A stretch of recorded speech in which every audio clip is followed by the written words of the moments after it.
And welcome everybody to another episode of the Fantasy Underdogs podcast, brought to you by the Believe Podcast Network and also betonline.ag.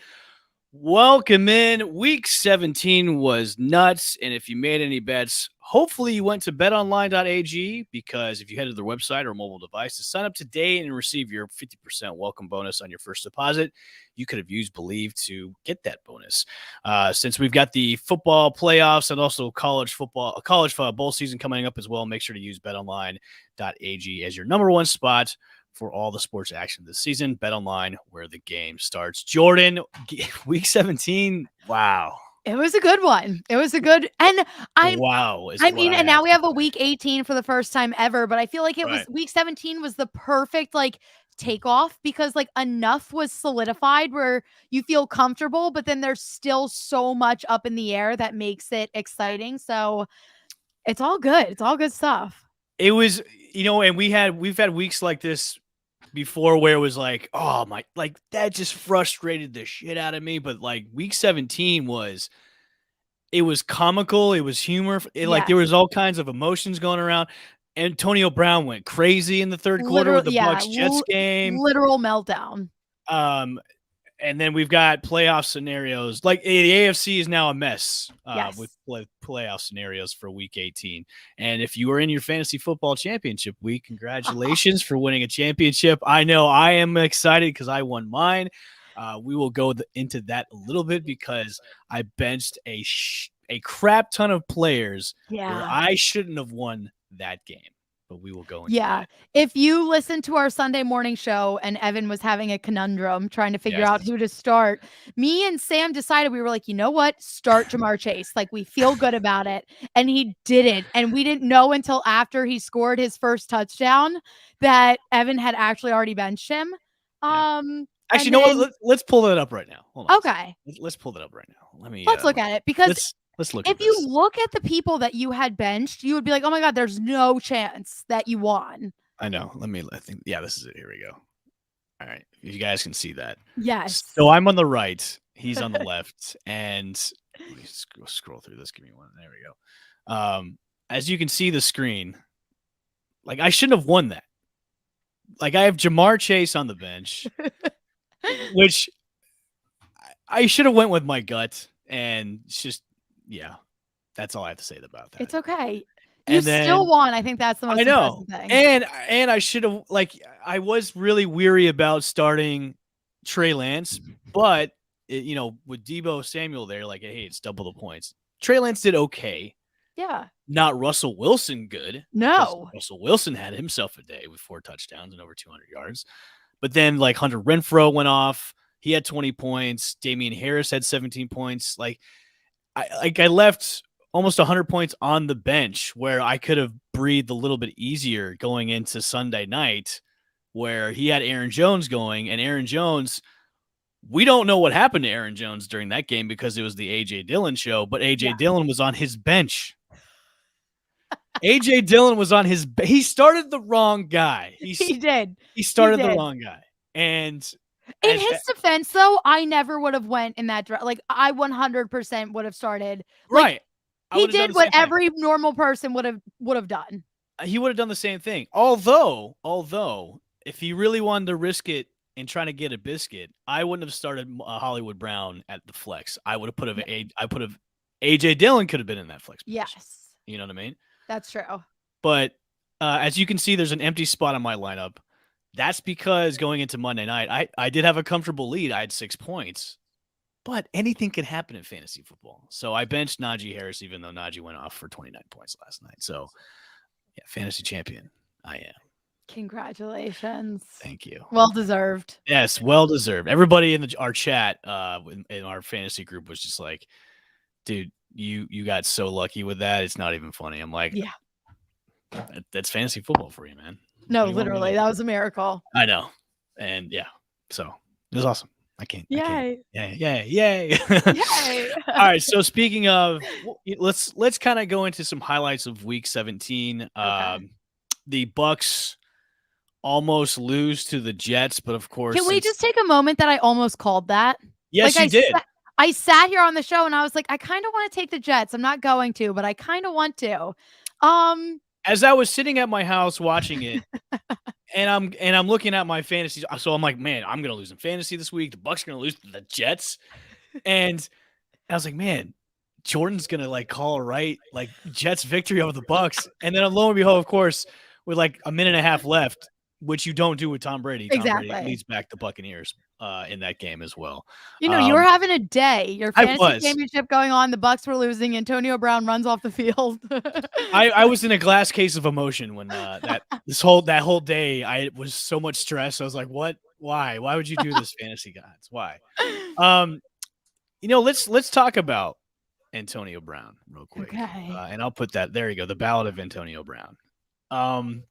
Started to strip down, throw his equipment into the stands, and decided to, run half naked in the end zone during the third quarter.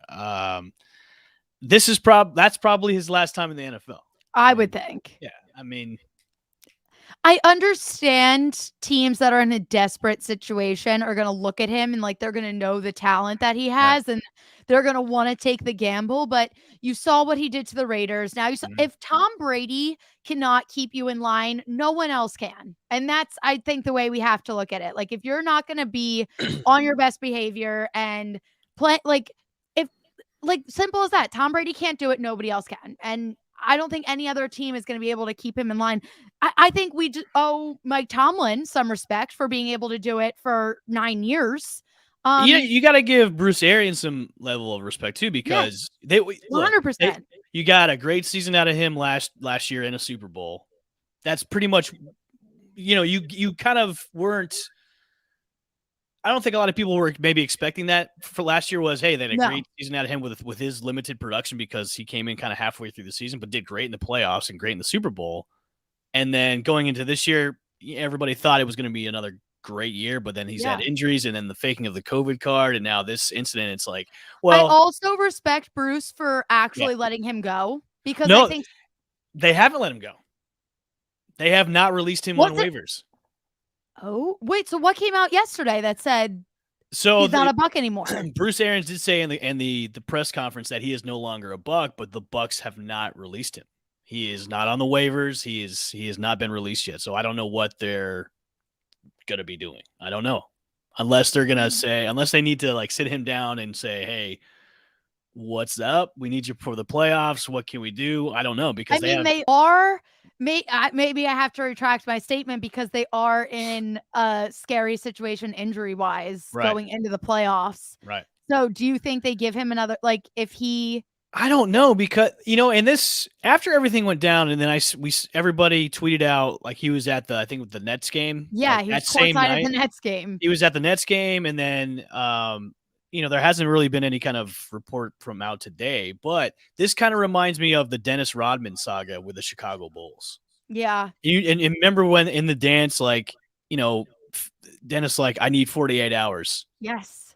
And then I'll come back. Yes. And they let him go. He went to Vegas. He went to Vegas for 48 hours, came back, and then they won another title. That kind of reminds me of this. Maybe they're going, okay, how much time do you need? How much time do you need to clear your head and then maybe come back and be fresh for the playoffs? I can see that happening.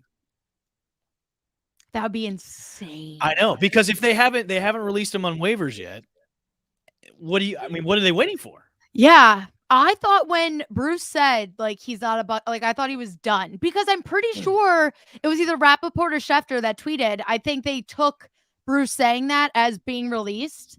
Right. Because I'm pretty sure I saw somewhere like the Bucks have released him. I think everybody thought that too, because of what Bruce Arians said. Christmas. But he hasn't been released yet. It's not official. It's not official. And I think Rappaport came out on Twitter saying the waiver report has come out. He is not on it. So they're still keeping him. Dun, dun. That adds a whole nother layer. I know.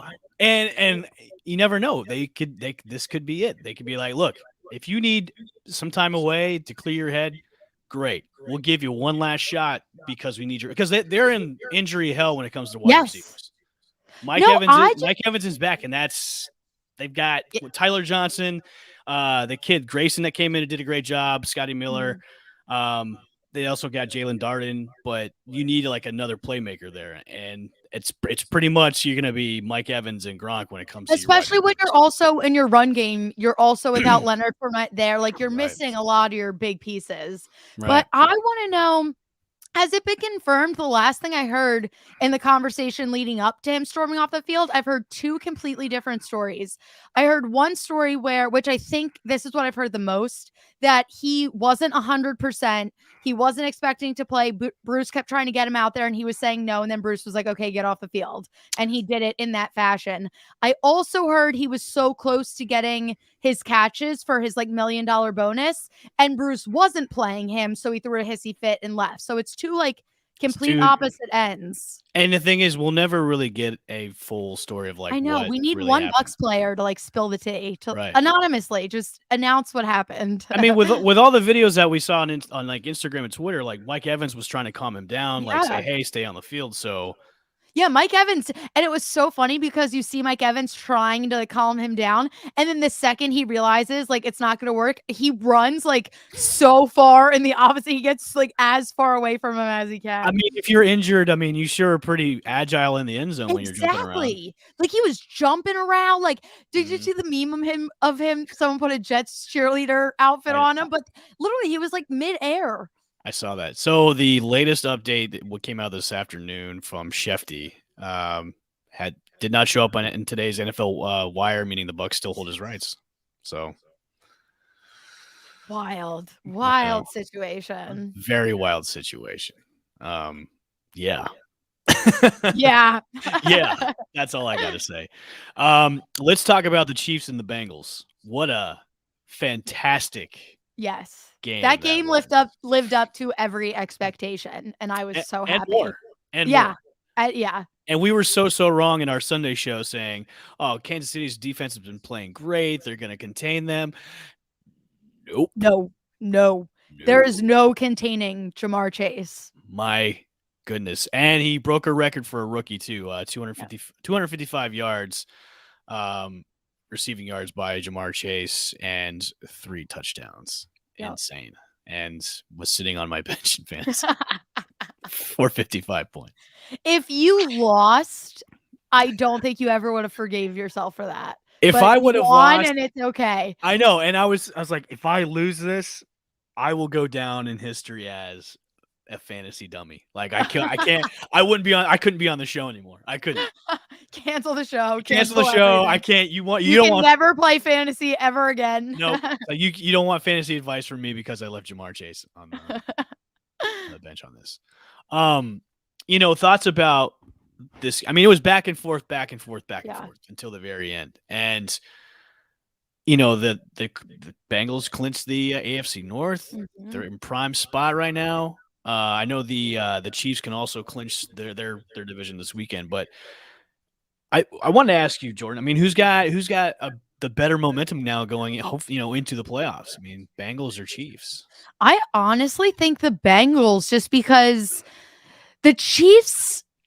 Yes, it's weird because the Bengals were so strong, fell off, and then they have some great wins and everyone's back on the Bengals. The Chiefs had a rocky start, but then the second half of the season has looked like the Chiefs, and now they're the Chiefs with their powerhouse offense with this defense that's incredible as well. But for some, at least personally, I don't know how you felt. I wasn't like so like every week I was still expecting them to like lose and fall off. Like for some reason I could just not like wrap my head around like the Chiefs are back. Right. And I think this win for the Bengals, I just think it's everything that they needed. They clinched their division, and to have the turnaround that they've had so quickly, I just don't think anyone can knock them off this horse right now. The one thing that I was nervous about was Joe Burrow's like injury at the end of the game, but now they're saying he was smoking cigars and dancing around the locker room. He's good. Exactly. He had the cigar in his mouth. They were jamming. So everything looked fine. Check out the stat about Burrow. Last 2 games, almost 1,000 yards passing, 8 touchdowns, 0 interceptions. That's MVP candidate? I think he has to be in the conversation at this point. Okay. And we've talked about it extensively on here. I don't think it should go to a quarterback this year. I really, really don't. But I think if you're gonna like have the conversation, if you're gonna open it up, Joe Burrow at least has to be in talks. I agree. Because of the performance throughout the whole year, the way he's just been like it. I feel it's a feel good story to me because the Bengals have always been that team you just kick around. They just can't get it right, and now they've got a great team. Yeah, and their offense is it's going to get better and better. Think about it. This is his second year. He's coming off of an injury, and this is what he's capable of. And this team isn't even completely rebuilt yet. Like they still have work to do. So it's like they still need an O-line. They didn't totally fix that problem. He's just making it work with what he has. And we're guilty of bashing them too, going in the draft. They're going to get God, they got a wide receiver. You're not going to protect Joey Burrow. That doesn't matter. I was actually getting bullied by Bengals people on YouTube, Bengals fans on YouTube, and at this point I deserve it. You should. Because I was like Jamar Chase is great, don't get me wrong. I was like, but it's not going to matter who he has out there if there's no O-line. And then they just came out and are absolutely dominating and are like this power duo. Let's oops. Should I do taps for this next one? Hold on. Yeah. I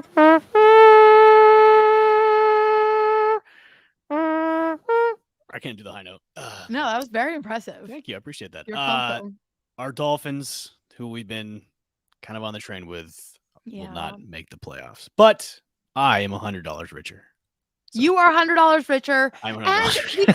We still have to give the Dolphins credit for even week 16 still being in playoff conversations. Correct. Given the fact that they started 1-7. So I think the fact that they were able to turn around, they broke a 500 record. Like, it's very impressive what they did. And now I think we know that going into next season, work on your O-line. If Tua stays healthy, they should easily be a playoff team next year without any doubt. So I like the direction they're going.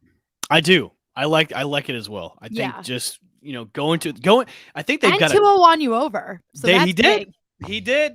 And going into next season, they've got so much cap space where you can grab free agents, go get some better defense. You can get a stud back if you wanted to, because there's going to be so many guys on free agents. So I mean, like Miami's destiny looks pretty bright right now. Yeah. I wouldn't if I'm a Fins fan, I'd be pretty excited about next year. So, and like, think about it. Like, they literally started off 1-7. The Patriots were on fire, and they had a chance at one point to knock the Patriots out of the playoffs and move into second. Like, they were neck and neck with the Patriots. So we have to give them kudos for the comeback. I definitely give them kudos. Yeah, I loved it. It was impressive.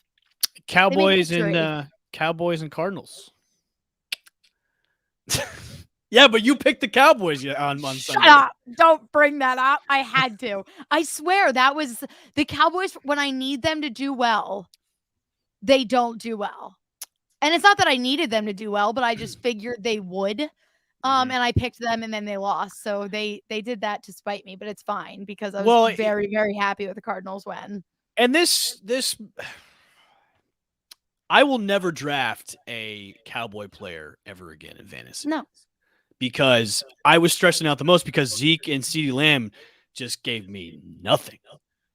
Yeah. And I was like, why would you do this to me? You put up so many points last week. Why are you doing it to me this week out of all games? And never again. No, the problem with Cowboys players in fantasy is they're all great. Like the Cowboys are stacked, but that's the problem. There's too many of them. You never know on a week-to-week basis who Dak is going to be giving the ball to. So from a fantasy perspective, it's just not reliable. Any chance that Dallas may ponder the idea of moving Zeke? I know he still has a contract. I think they should. I think so too. At least listen to offers and see, and if you can get something worthwhile, go for it. But you don't need him. No, you got Tony Pollard. Yeah, he has done next to nothing for you all season, and if you can get something good for him, then definitely. And I think teams would be desperate to offer something up, thinking they can get him back in old Zeke form. I think I agree with you too, and also you have Tony Pollard, which you have for cheap right now. Exactly. And Michael Gallup is also out for the year for the ACL. That was sad. That is out. Sorry about that, Michael. Actually, one less weapon for Dak Prescott. I just hope Dallas gets bounced in the first round. Yep. So, I how do you don't think want the Eagles to play them in the first round? I don't think the Eagles are. There was I think the projections for the playoffs where the Eagles would play. Man, hold on a second. I had it. I thought it was Rams or Bucks. No, the Bucks would be playing the Rams. No. Yes, Eagles would be playing the Rams, which I kind of like. They let up 150 rush yards last week, and we are the top rushing offense. So, okay. What did you think of Trey Lance's performance against Houston? It was decent. It was honestly kind of what I was expecting. Just because, like we talked about it Sunday morning, the 49ers were in such a groove with Jimmy G, and they were looking so good. And like the problem with the first half of the season where they were shaky is it felt like they didn't have a system for Jimmy G and for Trey Lance. Like it was confusing and they were kind of like overlapping and nothing felt like solidified. And then once they got Jimmy G into a rhythm and he kind of felt comfortable and the offense felt like they knew who their quarterback was going to be, that's when things started to click. So I think throwing Trey Lance back out there, he did fine, like completely fine. I wasn't blown away, but I wasn't disappointed either. I think he did what he had to do. And it still opens up the questions with what they're going to do this offseason because I have no idea. If I was them, I would look at this. If they make the playoffs, I'd go with a 2-quarterback set. Oh, yeah. I would definitely do that because now he's gotten acclimated with the playbook. He's going to play. The only problem why they couldn't do that the first time is because, like I was saying, like you need to have the offense, like Jimmy G is going to play like this and Trey Lance is going to play like this. And that's how the 2-quarterback system would work. And it was just too cluttered. And Kyle Shanahan is too smart of an offensive mind to not have a plan set in place for each of them. So right. I think once they can figure that out, a 2-quarterback system would work beautifully. I think I agree with you. I think going into the playoffs, they need to do it. It's going to shake a lot of people up. All right, let's talk about rookie of the year leaders. Jamar Chase, hands down. All right, we're done with this one. We're done. Yeah, we're done with this conversation. Yeah. All right, let's go top. I'll go list out top 5. Okay. Micah Parsons, with the Dallas Cowboys, Jamar Chase, Jalen Waddle, and then I'm going to say Mac Jones. Yeah. 5. What do you think?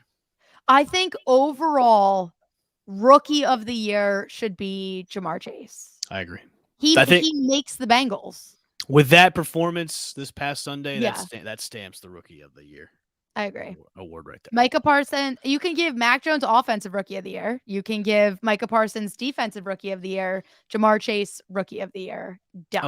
I like that. All boxes are checked. I like that a lot. Okay. All right. Let's go into a little fantasy chat.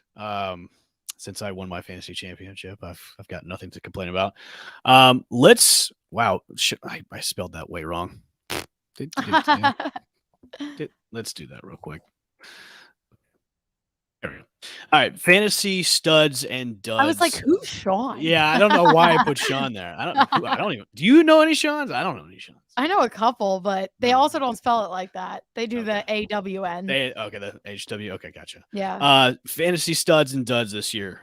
Any duds that come off of your mind? Robbie Anderson. I don't think it's necessarily his fault, because the quarterback situation was so wonky and Sam Darnold just wasn't targeting him at all. And then Cam came in and was just a hot mess, and now they're lost. So I'm not totally blaming him, but I drafted him in both leagues. And in every week I was like, what do I do with this guy? And he had some decent performances, but overall just wasn't what I needed. I'm going to go with Mike Davis. I hate you, Mike Davis. May you never get drafted by anybody again. I drafted him pretty high too in one of my leagues, and then he just lost his job to Cordell Patterson, who just became a fantasy stud for this year for fantasy teams. Yeah. Since we did running back, let's do wide receivers. Wide receiver duds this season for fantasy. Wait, I said Robbie Anderson. Oh, you said Robbie Anderson. Okay, I said let's switch it up. I'll do a wide receiver. I'll switch. Yeah, let's switch. You do a running back. Oh, Antonio Gibson. Okay. Did not. I had him as my RB1, and I was just expecting explosive numbers from him and did not really get it. Okay. I like that. I'm going to Not that he had a go. bad, he didn't have a bad season. It just wasn't good. Yeah.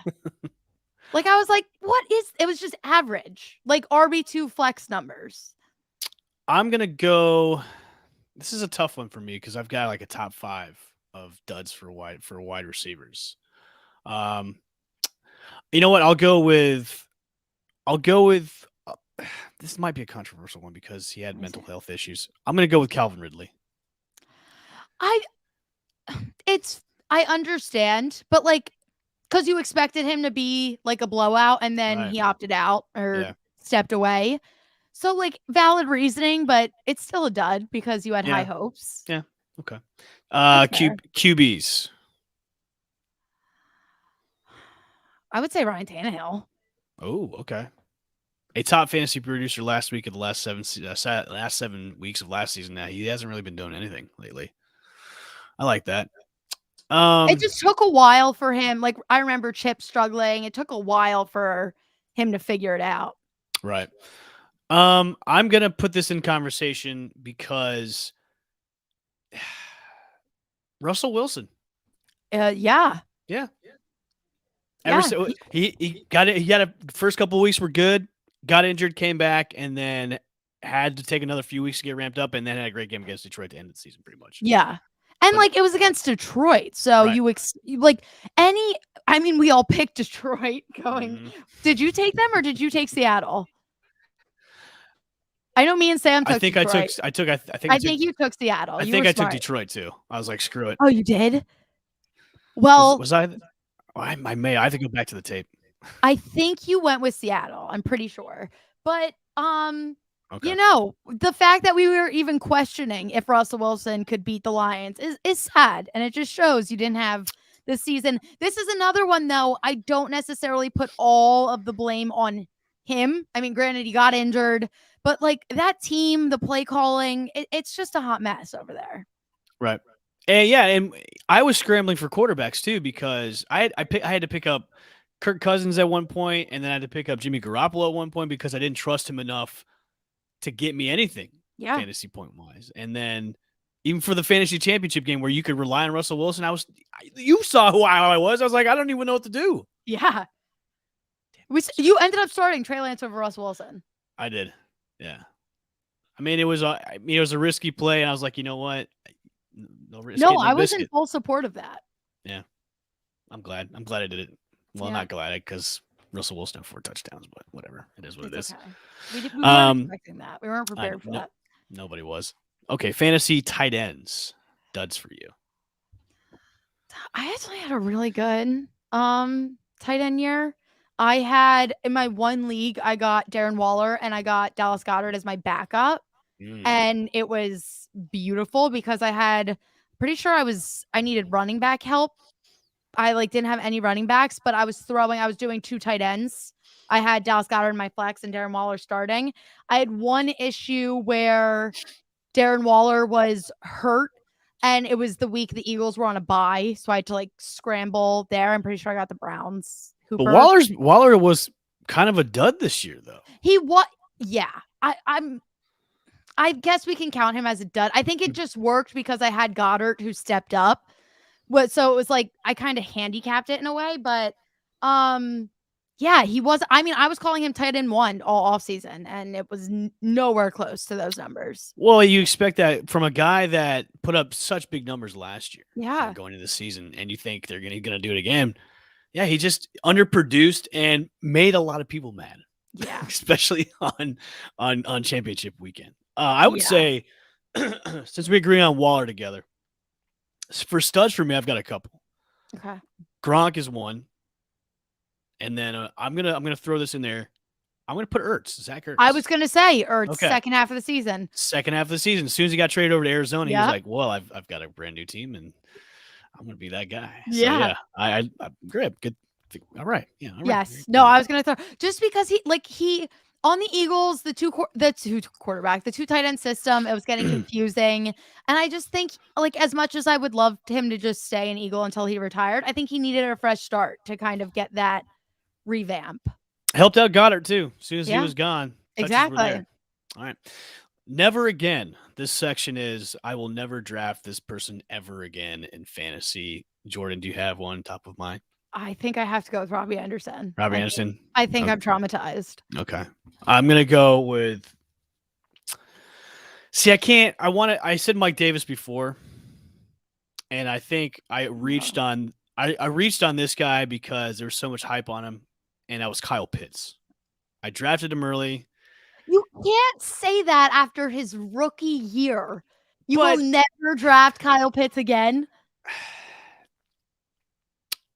If they change their quarterback situation and just change it up, blow it up completely. Yeah. Right now, if they keep Matt Ryan for next year, I'm not going to draft him. I'm not. I'm staying away from that. So until something gets blown up and changes, Kyle Pitts, you are off my radar. And Mike Davis. Screw that. Okay. All right. Best pick for this year. Mike Williams. Hands down. Okay. I got him late. I took him and he was like he made my team. I mean, there were a couple weeks where he faltered, but for the most part, dominated, and I loved it. Now, you would think I got Jamar Chase in the draft. I did not. I got him in a trade because I traded Chris Carson away and got Jamar Chase. But my best pick was Najee Harris. Yeah. Oh, yeah. I had him too.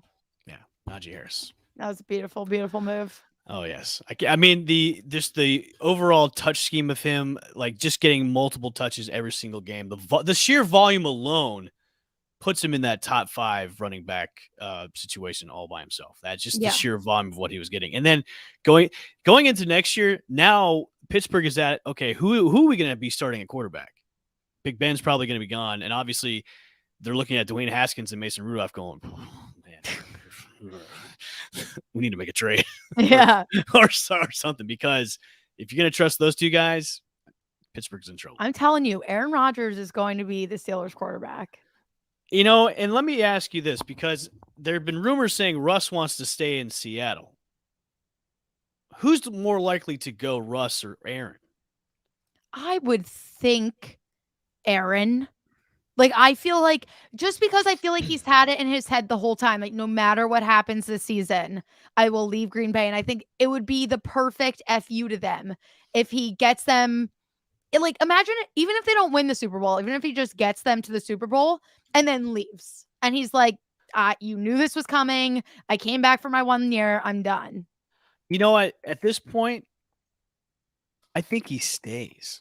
I mean, I would love him to stay because I can't imagine. Like, I only root for the Packers because he is the Packers to me. You know what? I think it also depends on how far they go in the playoffs too. Yeah. Because if they go far, if they go at least NFC Championship, he might stay. But if they go to NFC Championship and lose, he is 100% leaving. Gone. Yeah, just because the PTSD of it all. But it also has to factor in what they're going to do with him in the offseason too. Like, is the front office going to really listen to him and have him at the seat of the table? Are they going to bend to his maniacal rule? Like, hey, we may need to keep this guy around. Now, do you think him and Devontae Adams are a package deal? Ooh. I think so. I think if one goes, the other's going to go too. That's insane. I think so. I really do. Because isn't Devontae in his last year in his contract? Yeah. He would not extend before the season. He told them no. I definitely think it's a package deal. If Rodgers goes, Adams is gone. He'll sign with someone else. Now, do you think if Rodgers stays, Adams would change his mind and stay? Yes. 100%. 1,000%. 1,000,000%. $1 billion%. That Adams will stay if Rodgers will stay. Yeah, they are a duo. You definitely stay. Cool. Right, but I think Russ stays. I think Russ stays. I feel like he is like so if he stays, Pete Carroll has to go. I don't think Pete Carroll's going anywhere. So you think the Seattle Seahawks are just going to stay the way they are? Well, Carroll came out with that statement like a week ago saying we have to change, we have to blow it up to go into the future. But I think he was just saying we have to make a change as an overall scheme. I think that's going to include Russ, where they're going to keep him and just we got to revolutionize what we're doing right now. And why would we start over when we have a guy that is one of the top QBs in the league? Why do that? You know what I mean? I fully understand the Russell Wilson staying in Seattle argument. I don't, and like I love Pete Carroll, but it just like at the end of last season for him to say like, oh, our problem is our run game. Like, no, it's not. Your problem is not your run game. And then to come out this season and clearly not know how to address that as your number one issue when it's not your number one issue, and then to not know how to fix any of the issues going on throughout the season. Like, the Seahawks have never come in last in the NFC West. Like, you are like falling apart here, and it just seems like he doesn't know what to do to fix it. So I don't know if Russell Wilson stays, I just feel like he needs someone new to give them a better chance. I don't know. The likelihood of Pete Carroll going, I don't think it's going to happen. I think out of those two, whoever's going to go, it's going to be Russell. Well, then Russell I think the Seahawks are in trouble. Doomed. Look, like you're setting Russell Wilson up for failure. I agree. I definitely agree. Don't they have like no draft picks again this year too? 0, and I think they're in cap hell too. They don't really have much cap space. Like we can genuinely say the Seahawks are doomed.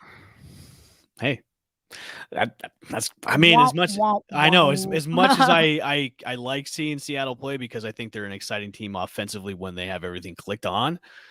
But hey, man, you got to make a decision about who's going to go. I mean, if Russ is going to go or Pete's. I mean, at least bring in a new offensive coordinator. Yeah, to shake I think that's the least they can do at this point. All right, let's go into some otherworldly news. The Washington football team has a new name. Yes. And is rumored to be the Red Tails. What happened to Renegades? I don't think that's too much like the Longest Yard. It'll be officially released February 2nd. Yes. Along with the logo with the Red Tails. So, there was a couple. That's the rumor. A couple pictures that were leaked. Well, there was a couple pictures leaked that it could be the Red Tails. Okay. But now they're saying it might be the Washington Admirals. So it's one of those two. That isn't as bad. I like Admirals better than Red Tails. I understand them wanting to kind of keep like the red in there. But no, it just doesn't work. It sounds stupid. Well, I just clicked on the website for the Washington football team's website. Yeah. And it says, well, it's Washington Admirals. So I like that. Could be Washington. I like that. I like that. I like that. I like that. That's honestly the best option I've heard. Yeah, Red Tails to me is just. It sounds like a Pee-wee T-ball team. Football team? Tails. No, it sounds like a Pee-wee football team. Yeah. Pee-wee football team. Yeah, I don't like it at all. All right. Before we wrap up the show, presented to you by the Believe Podcast Network and also betonline.ag, there is a rumor that Jim Harbaugh wants to come back to the NFL. And the Raiders are one of the teams that could possibly get him as a coach. I like this. I've always wanted him to come back to the NFL because what he did at San Fran was really good. I mean, going to the Super Bowl and everything, and I just think him bouncing to go to college was a kind of a stupid move, especially going to Michigan and really only have one winning season, and then he just got just decimated in the college football playoff. But I like this. What team would be a best fit for him? I can definitely see Raiders. And I feel like they need someone like him. So I think that makes a lot of sense. I think you could also argue Bears if they actually do move on from Matt Nagy. I think that could be a good fit as well. But like the Raiders, I kind of like the Raiders because he already has the experience in the NFL. And the Raiders are like always so close to being a good team and then something just goes wrong. So I think if you can get someone stable in there to kind of get them in the right direction, it'll be that missing piece that they need. But that's also what the Bears need. So I think you can make the argument there too. Very true. You can also put in Carolina if they get rid of Matt Rule. Yeah. Matt Rule's possibly on the chopping block. I think Jim Harbaugh deserves a team, but like would want a team that's a little bit farther along. Which is why Raiders stand out. And the Bears, I know the Bears have been in shambles, but like I feel like if you actually look at their roster, they're in a much better place than Carolina. Carolina like doesn't even know where to start, basically. True. What about Jacksonville? I could see Jacksonville's a lot tougher because that's another, but it's different than Carolina because like you don't have anything, but you have the quarterback. Right. So you have someone to at least build around. So I think you can make the argument for Jacksonville. Because I mean because obviously they're going to have the first pick, but you could trade out of that, get some draft capital, and start building around your team. Because if I was Shad Khan and I knew that Jim Harbaugh was available, I know we talked about this before. Don't make it flashy. Don't make it a big deal, but also hire a kind of a semi big name. Harbaugh would be good because then he would turn that place around. I think he would turn them around. Las Vegas, I think with all that's going on with them, and plus it's Las Vegas too. I don't think Harbaugh would want to go to like a place like that. I think he'd want to be, somewhere that's like almost like a smaller market. Yeah. I think Jacksonville would be maybe a good spot for him. I could see it. Okay. All right. Well, any final thoughts before we get on out of here? I'm excited for these week 18 matchups. We'll talk more about that on the show Sunday, but can't wait. This extra week of football is going to be good. I know. I knew we need to put I should make a wheel for Sunday. The wheel of playoff scenarios. We should.